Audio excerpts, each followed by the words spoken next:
From being a forgotten name capable of only winning in lower series to a surprise call-up at the Italian Grand Prix, Nyck De Vries' journey to the Formula One spotlight is one of a kind. So let's look at his backstory, racing career thus far, and meteoric rise to the pinnacle of motorsport. Hello and welcome back to another video from World of Racing. Nyck De Vries is a Dutch national who was born in the city of Uitwellingerge on February 6, 1995. Henrik Jan De Vries, his father, is a car dealer, and Naomi Hesseling, his mother, is a housewife.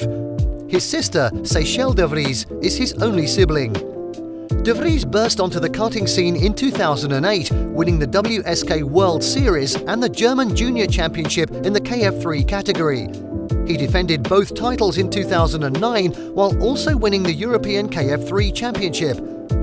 His performance would earn him a contract with McLaren's Young Driver program. It didn't take long for De Vries to prove his point to the Woking-based team when he won the 2010 Karting World Championship, defeating the likes of Antonio Giovinazzi.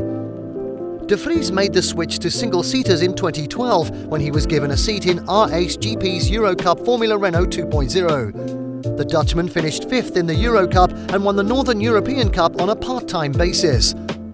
After switching teams in 2013, when a new car was introduced to the category, De Vries won 2 Eurocup races but was unable to compete for the championship. A decision made by McLaren kept him with the same team in 2014, while an engineer who joined in the middle of 2013 proved crucial in improving his form for his third year in car racing. He swept the Eurocup and Alps Series championships, winning 14 races in total. As a result of his Eurocup victory, Renault supported De Vries' move to Formula Renault 3.5 in 2015. He finished third in the championship with a first-place finish in his final race. De Vries' next move to GP3 was influenced by political issues at McLaren. He had a disappointing season that included 2 late wins, but otherwise sapped his career's momentum. McLaren kept him, but a new era at the team made life even more difficult for De Vries. When he was finally able to move into the F1 supporting Formula 2 Championship in 2017, he began a relationship with Audi.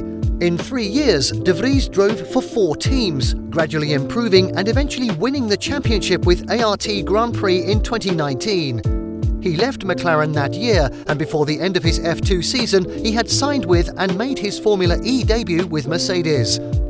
He stayed for 3 years, winning the 2021 World Championship while also working as a reserve and simulator driver for Mercedes in Formula One. To be honest, that could have been it. De Vries was a driver. He was always praised for his abilities behind the wheel, but he wasn't always when and where he needed to be called up to the pinnacle of motorsport. Yes, he had won the F2 Championship, but the number of tries he had to make made the victory seem far from a triumph. Then there was his Formula E victory, which came with its own set of complications, as it was one of the series' most chaotic seasons in history. De Vries appeared to be destined to be good enough to earn a spot in a lesser series, but not good enough to get an F1 seat. However, everything changed in Monza. De Vries arrived at the 2022 Italian Grand Prix site to serve as Aston Martin's test driver and participate in FP1. However, after a shocking series of events, he found himself behind the wheel of an F1 car, staring down the grid as his maiden Grand Prix approached. De Vries was a last-minute call-up to the Williams team after it was revealed that their driver Alex Albon would be forced to sit out due to appendicitis. The transition couldn't have been more difficult, given that the Dutchman only took over for Williams for the final practice session on Saturday. But the only chance to drive on a Grand Prix weekend is not the time to be conservative, and Nyck De Vries excelled in his last-minute F1 debut by taking an aggressive approach. His performance was not flawless, as the last-minute nature of the call-up left him unfamiliar with certain processes, switch changes and steering wheel button positions. But considering the circumstances, it was nearly perfect. He outqualified full-time Williams driver Nicholas Latifi on his way to Q2, and further penalties for other drivers propelled De Vries to 8th place on the grid. His Sunday drive had only minor flaws, a black and white warning flag for track limits and the occasional minor lockup. He was summoned to the stewards after the race and accused of driving erratically behind the safety car, but he received only a slap on the wrist in the form of a reprimand. The 27-year-old would finish 9th and score 2 points on his debut, driving an outstanding race in a Williams. That immediately put him ahead of Nicholas Latifi. But apart from being the final nail in his Canadian teammate's coffin, De Vries' name was immediately in the headlines and on the minds of F1 executives. Nyck De Vries was suddenly the star of the show, and it didn't take long for him to sign an F1 contract for 2023. AlphaTauri revealed during the Japanese Grand Prix, just weeks after his debut, that he will be replacing Pierre Gasly, who has been released from an ongoing contract to drive for Alpine next season. The 27-year-old has now put himself in line to replace Sergio Perez and join his friend and countryman Max Verstappen in the Red Bull Racing lineup. "I'm extremely excited to be joining Scuderia AlphaTauri for 2023, said De Vries. "And I want to thank both Red Bull and the team for giving me the opportunity to drive in F1. After F2, I took a slightly different path with Motorsport, but F1 has always been my dream, and I'm grateful to be able to fulfill it. I've had a lot of chances to experience the 2022 car this year, and I think that has put me in a great position for the upcoming season. I hope this has helped to prepare me for what is to come.